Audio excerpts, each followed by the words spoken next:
Hi guys, for today's vlog guys, mauna ang kamori, fresh kamori. Di ka na sa Valencia. Guys, ang balitaan na.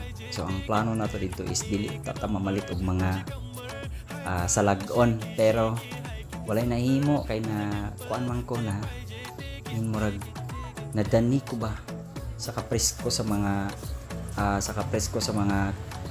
mga salagon nga naa dito gi-display nya Sabado na sa gabi. So pwede mo moadto dito sa Domingo kasi naa dito ang ilang display sa mga vegetables and then mga root crops, and then daghan pa kay dito mga pagkaon.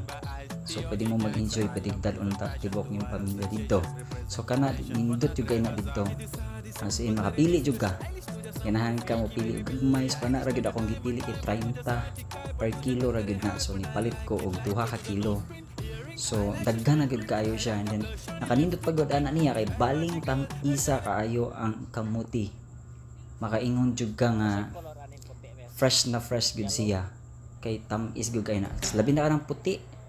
So ako gyud ang gitarong og kuan, gitarong gyud na ako og pili.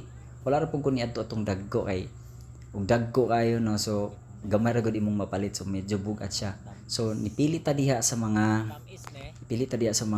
gagmay ra o kana puti akong gipili dira kay ganan ko sa puti kay abi na ko og yellow ang unod ana, pero kuan dai siya kanang puti may pagka yellowish, pero di gyud ingon siya nga katong yellow gyud kaayo.